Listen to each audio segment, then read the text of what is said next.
లేని వారికి ఒక మాట చెప్తున్నాడు. ఏమది? చూడు, ఇదిగో నీ కడుపులో 15 పాములు ఉన్నాయి. నీ కడుపులో 15 పాములు ఉన్నాయి. పాముల పేరు ఏదేమన్నది. అవి ఏ రకంగా ఉన్నాయి? మత్తలు కలిగి పడిగలు తీసి రంగంలో ఆడుతున్నాయి. ఆడున్నాయి. నా హృదయములోనే ఉంది, నీ హృదయములో ఉంది. ఎన్నున్నాయి పాములు? ఎన్నున్నాయి చెప్పవా? 15 పాములు అక్కడ ఉన్నాయి. 15 పాములకు ఏ రకంగా ఉన్నాయి అవి? చూడు, 15 పాములు ఏ రకంగా ఉన్నాయి మనలో ఉన్నాం. అయితే 15 పాములు మరి ఏ విధంగా ఉన్నారు? మరి ఇప్పుడు చూడగలమా? గలతీ చూడు, 4వ అధ్యాయము 19వ వచనములో మరి ఇప్పుడు పాములు మనకు కనబడబోతున్నాయి, మనం చూడబోతున్నాము.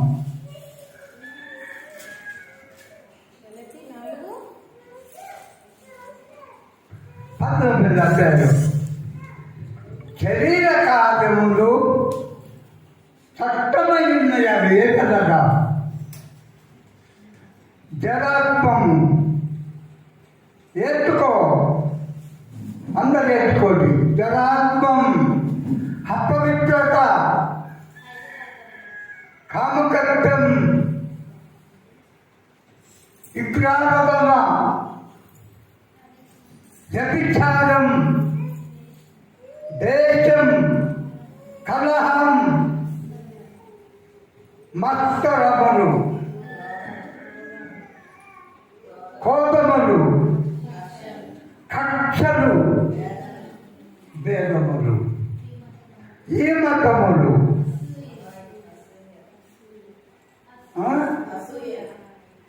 అసూయలు, అల్లరితో కూడిన ఆటపాటలు మొదలైనవి. ఇవి ఎవరి హృదయములో ఉంటాయో వారు దేవునికి ఇట్టులు కానే కాదు. 15 పాములు ఇక్కడ పెట్టుకొని మనం ఆరాధిస్తే దేవుడు ఇన్నవాడు కాదు. అది పోవాలి. ఇప్పుడు మత్తరములు అంటే అది పడిగేది చాటుతున్నది. క్రోధం అంటే ఏమంటున్నది? చాటుతున్నది మనలో. కక్షలు అంటే ఎప్పుడైతే నేను అకమాట ఇందులో ఆ కక్ష ఇందులోనూ ఉన్నదా పాము. అయితే ఈ 15 పాములు 10 రకాలుగా మరి ఇక్కడ అనుకుంటుంది. ఏ విధంగా నేను ఎట్టు చేయాలి ఒకటి అంటుంది కదా. చూడు, ఇప్పుడు మరి ఇవి పోవాలంటే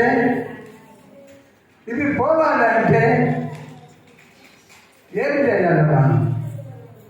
ఈ పాములు పోవాలంటే ఈ పాములు మనలో నుండి వెళ్ళిపోవాలి, లేక చచ్చిపోవాలి అంటే మనం ఏం చేయాలంటే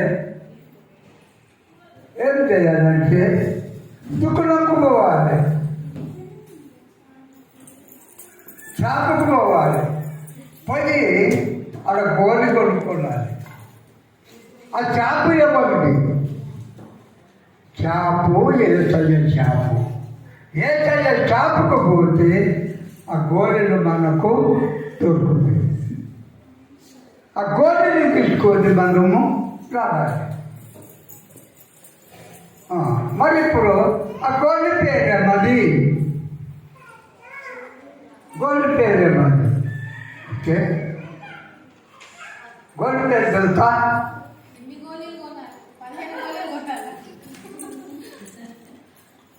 17 పాములు ఉన్నాయి, 9 గోలీలు ఉన్నాయి. 9 గోలీలు తెచ్చివా నీలో నుండి ఆ 15 పాములు పక్కకు పోతాయి. నువ్వు 9 తినకపోతేవా ఆ 12 పాములు నీలోనే ఉండి నిన్ను మరణముకు దారి తీస్తుంది. అయితే ఆ 9 కోడలు మనము కొనుక్కోవాలి. అవుటి పేరేమది? ఆ కోడి పేరేమది? తినే కోడి పేరేమది? ఎన్న మాటలు నువ్వు తిన్నావు, పోగొట్టుకున్నావు, బాగా అయినావు. కొందరు పోగొట్టుకోలేము. ఇప్పుడు ఆ పోగొట్టుకోవడం వల్ల ఆ గోలి తిని అది పోగొట్టుకోవాలి. ఇప్పుడు ఎంతోమంది ఎందరో ఆ గోలి తిన్నడు, ఆ పాపలు పోయింది. ఇంకా కొందరు నా సొంతలు తినలేదేమో, అది అట్టగే ఉన్నాయి, అట్టే ఉంటాయి. అయితే ఆ గోలీలు కొనడానికి ఎగిరిపోవాలి. పోతావా? గోలు కొట్టుకొస్తావా? నువ్వు కొట్టుకొస్తావా? మత్తలమైన పామును మరి చంపించడానికి ఆ గోలు తెచ్చుకుంటావా? క్రోధమైన పామును చంపడానికి ఆ గోలి కావాలి, తెచ్చుకుంటావా? ఎవరు తెచ్చుకుంటారో వాళ్ళే ధన్యులు అని రాయబడి. ఇప్పుడేమంటున్నది?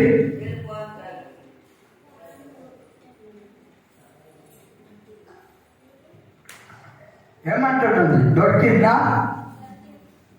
చేప దొరికిందా?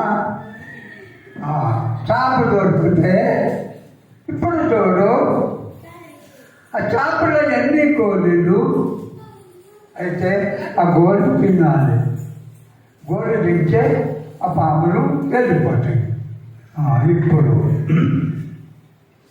ఆ కోడి తినటానికి మరి ఇక్కడ ఒక మాట ఉన్నది. ఆ మాట ఎక్కడ పోయిందో మరి ఇక్కడ రాలేదు.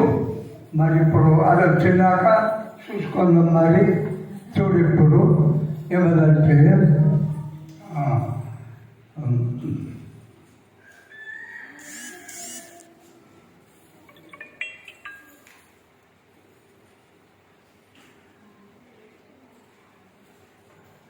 ఆ గోలి ఇప్పుడు ఇక్కడ ఉన్నది. ఏమన్నదంటే ఆ గోలి ఇంకా ముందుకు ఇక దొరుకుతుంది. ఇప్పుడే దాన్ని కొనుక్కోవాలి, తినాలి. లేదు, ఎప్పుడో నేను కొనుక్కోట అక్కడ పోయినాకవి అంటే అక్కడ పోయినాక దొరకది. ఇప్పుడే కొనాలి, ఆ పాములను బయటికి వెయ్యాలి అని మనము చెప్పుకుంటున్నాం. అయితే పాములు ఉన్నంత వరకు మనం ఏమంటున్నామంటే కక్షలు, భేదములు, ఈమకములు, క్రోధములు, భేదములు అవి అన్నీ మనలో ఉండవు. ఒక్కరి మీద కక్ష, ఒక్కరి మీద అవి పెడుతుంది. అది ఎప్పుడు పోయిందో అప్పుడే మనము ఆ పాములు పోయినాయా మనము సంతోషంగా జీవించే వారం అవుతాం కదా. ఇప్పుడు ఆ గోలి వచ్చిందా? 22 అధ్యాయములు 22 వచనములు మనము చూస్తే ఆ గోలి దొరుకుతుంది. ఆత్మఫలమేమనగా ప్రేమ, సమాధానం, దీర్ఘశాంతం, దయాళుత్వం, మంచితనము, విశ్వాసము, సాత్వికము, ఆశానిగ్రహం. ఈ 9 ఎప్పుడు మనలోనికి వస్తాయో ఈ పాములన్నీ పక్కబడతాయి. 9 మరి అవి అట్టుకుంటే మనకు ఏం చేస్తాయి? మరణమునకు దారి తీస్తాయి. అయితే ఈ 9 పోవాలి. ఈ 9 మనం ఎప్పుడైతే మిగులుతామో 10 వెళ్ళిపోతాయి. ఆ 9 ఎవరు మిగిలిందో వాళ్ళే ధన్యులు, వారే పరిశుద్ధులు అయిపోతున్నారు. మరి ఎవరైతే అది మింగలేదో ఇంకా అపవిత్రులుగానే దేవునికి వ్యతిరేకముగానే ఉన్నారు వాళ్ళు. ఇప్పుడు నేను ప్రస్తుతం దాన్ని చెప్పుకుంటున్నాను గట్టే, కానీ అవి నాలో ఉన్నప్పుడు నేను ఏ విధంగా అయితే కాదు. అది ఎప్పుడు ఆ మత్తం అనే పాము ఇందుకెళ్ళి దాటాలి, ప్రేమ రావాలి, సంతోషము రావాలి, దీర్ఘశాంతము రావాలి, దయవృత్తము రావాలి.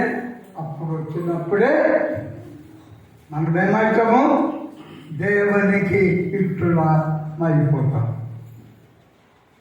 మరి లేకపోతే ఇవి అట్టగా ఉంటే అంటే మనం దేవునికి శక్తులు అంటాం. అయితే మాకామా ఇది పోతేనే కానీ మనము